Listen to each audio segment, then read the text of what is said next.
ভোটে জিতেও বিশ্বাসঘাতকদের হুঁশিয়ারি বাঁকুড়া তৃণমূল প্রার্থী অরূপ চক্রবর্তীর। শীর্ষ নেতৃত্বকে বলে বিশ্বাসঘাতকদের দল থেকে বের করে দেওয়ার ব্যবস্থা করেছে। দুষ্টু গরুর চেয়ে শূন্য গোয়াল অনেক ভালো হুঙ্কার বাঁকুড়া লোকসভা কেন্দ্রের জয়ী প্রার্থী অরূপ চক্রবর্তীর।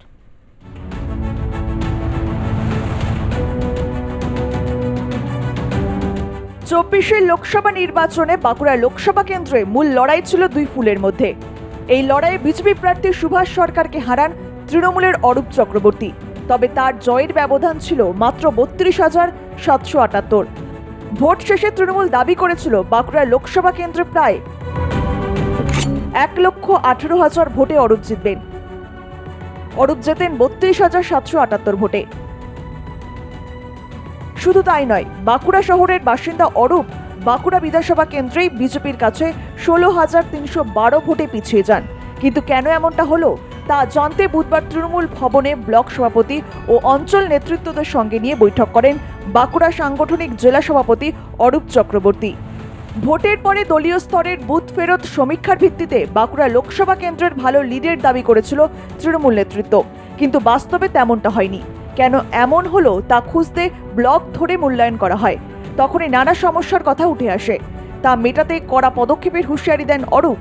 বলেন, দলে কিছু বিশ্বাসঘাতক রয়েছে, দুষ্টু গরুর চেয়ে শূন্য গোয়াল অনেক ভালো। অরূপের এহেন মন্তব্যের পরই শোরগোল পড়ে যায় বাঁকুড়া জেলা তৃণমূলের অন্দরে। ঘোলা জলে মাছ ধরতে এই নিয়ে তোপ দাগে বিজেপিও। কিছু বিশ্বাসঘাতক আছে যারা তৃণমূলের খেয়ে বড় হয়েছে, সেই লড়াই করেছে।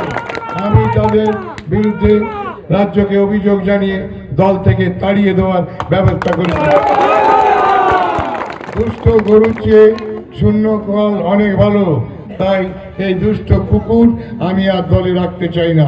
আমি জেলা আমি কয়েকদিনের মধ্যে ঘোষণা করব, যারা তৃণমূলের খেয়ে তৃণমূলের পরে তৃণমূলের হয়ে বড় হয়েছে, যারা তৃণমূলের পঞ্চায়েত জেলা পরিষদ ভোগ করেছে, যারা পঞ্চায়েত সমিতিতে আছে, এই বেঈমান বিশ্বাসঘাতকদের বিরুদ্ধে আগামী দিন মানুষ রায় দেবে। আমরা দল থেকে বিতাড়িত করে দেব। উনি নিজেই স্বীকার করছেন যে তার দলের লোকেরা তার হয়ে কাজ করেন না। তার মানে উনি কিভাবে তাহলে জিতলেন? বাঁকুড়া লোকসভায় তো উনি জিতেছেন, তাহলে জিতলেন কিভাবে? উনার দলের লোকেরাই যদি ওনার হয়ে কাজ না করে থাকেন, তাহলে উনি চুরি করে জিতেছেন? উনি নিজেই স্বীকার করছেন সেটা। আর একটা জিনিস বলবো, যে যেমন মানুষ তার মুখ থেকে সেরকমই ভাষা বেরোবে, এটাতে অস্বাভাবিকের কিছু নেই, স্বাভাবিক ঘটনা। এবারে লোকসভা নির্বাচনে তার নিকটতম প্রতিদ্বন্দ্বী বিজেপির ডাক্তার সুভাষ সরকারকে 32,778 ভোটে হারিয়ে প্রথমবার সাংসদ হিসেবে দিল্লি যাত্রার ছাড়পত্র আদায় করে নেন তৃণমূলের অরূপ চক্রবর্তী। এরপরেও বাঁকুড়া পুরসভা, তালডাংরা বিধানসভা কেন্দ্রের হাড়মাসরা সহ বেশ কয়েকটি গ্রাম পঞ্চায়েতের ভোটের বিচারে বিজেপির চেয়ে অনেকটাই পিছিয়ে আছেন তিনি। 2026 বিধানসভা ভোট, তার আগেই বাঁকুড়ার ভোটের এই সংখ্যায় চিন্তায় শাসক শিবির। বাঁকুড়া থেকে মিলন কর্মকারের রিপোর্ট, আর+ নিউজ। একটা চর মারলে 10টা চর মারার জন্য তৈরি থাকতে হবে। ভোট মিটতেই হুঁশিয়ারির সুর শোনা গেল তৃণমূল সাংসদ জগদীশ চন্দ্র বর্মা বসুনিয়ার গলায়। পাশাপাশি একই মঞ্চে দাঁড়িয়ে বিজেপিকে নিশানা করলেন উত্তরবঙ্গ উন্নয়ন মন্ত্রীও।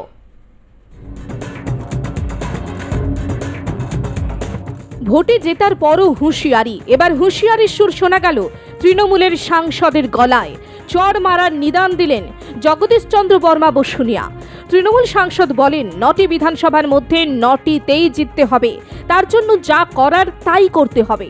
আমরা কেউ বিবেকানন্দ হয়ে আসিনি, একটা চর মারলে 10টা চর মারার জন্য তৈরি থাকতে হবে। বৃহস্পতিবার কোচবিহারে বিজয় সংবর্ধনা সভা থেকে বিজেপিকে হুঁশিয়ারি দেন তৃণমূল সাংসদ। আমরা 9 বিধানসভা জিতব, সেই জেতানোর জন্য যা কৌশল এখন থেকে যেখানে যে কৌশল অবলম্বন করতে হয় সেখানে সেই কৌশল অবলম্বন করতে হবে।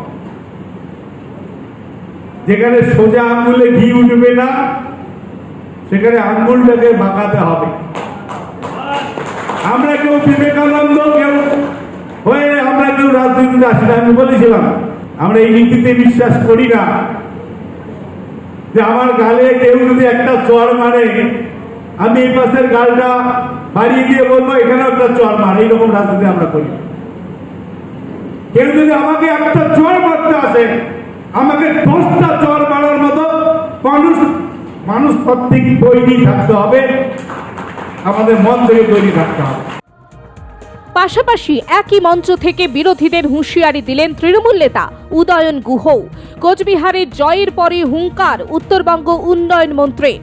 লোকসভা ভোটে 3 পুরসভায় পিছিয়ে কেন তা নিয়েই ওঠে প্রশ্ন। রোষে বন্ধ উন্নয়ন, শহরের মানুষ বেশি চালাক, তাই 1 টাকাও নয়। হুঁশিয়ারি উত্তরবঙ্গ উন্নয়ন মন্ত্রী উদয়ন গুহর। 10 কোটি টাকা বরাদ্দর ব্যবস্থা করে এসেছি, মাথাভাঙা শহরের জন্য 1 টাকাও দেওয়া হয়নি। এবং শুধু মাথাভাঙা শহর না, আমার নিজের দিনহাটা শহরের জন্য আমি 1 টাকা বরাদ্দ করিনি, এবং কুচবিহার শহরের জন্য 1 টাকা বরাদ্দ করিনি। শহরের মানুষরা একটু গ্রামের মানুষের থেকে বেশি বুদ্ধিমান, বেশি চালাক। তাদের এই উপলব্ধিটা করতে হবে যে তারা উন্নয়ন চান, তারা এগিয়ে যেতে চান, না ধর্ম চান। সেখানে আমাদের নেতারা এবং প্রত্যেকটি মন্ত্রী, আমরা মঙ্গলবার আমাদের অ্যাডমিনিস্ট্রেটিভ মিটিং ছিল, সেখানে উপস্থিত ছিলাম। প্রত্যেকের একটা কথা যে আমরা দিদির কাছে আবেদন করব, দিদির কাছে বলবো যে লক্ষ্মীর ভান্ডারের ব্যাপারে আমাদের হাতে, অর্থাৎ জনপ্রতিনিধিদের হাতে কিছুমাত্র ক্ষমতা দেওয়া হোক, যাতে আমরা দেশে অন্ততপক্ষে এটা ভাবতে পারি যে কার লক্ষ্মীর ভান্ডারের প্রয়োজন আছে, কে লক্ষ্মীর ভান্ডার নিয়ে এই কথা বলেন যে কার বাবার টাকা দিন। তাদের একবার দেখিয়ে দিতে চাই কার বাবার টাকা দিতে চাই। শাহের প্রাক্তন ডেপুটি নিশীথ প্রামাণিককে হারিয়ে এখন চর্চায় আলোকবৃত্তে জগদীশ চন্দ্র বর্মা বসুনিয়া। ৩৯,০০০-এর বেশি ভোটে জয়ী হয়েছেন তিনি। উত্তরবঙ্গের রাজনীতিতে কোচবিহার একটি গুরুত্বপূর্ণ জেলা। প্রার্থী তৃণমূলের জগদীশ চন্দ্র বর্মা বসুনিয়া হলেও বিজেপি প্রার্থী নিশীথের সঙ্গে মুখোমুখি লড়াই চলেছে উত্তরবঙ্গ উন্নয়ন মন্ত্রী উদয়ন গুহর।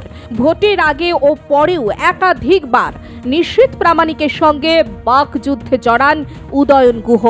যদিও শেষ পর্যন্ত নিশীথকে হারিয়ে চ্যাম্পিয়ন হন তৃণমূলের জগদীশ চন্দ্র বর্মা বসুনিয়া। কোচবিহার থেকে শরদিন্দু ধরের রিপোর্ট, আর প্লাস নিউজ।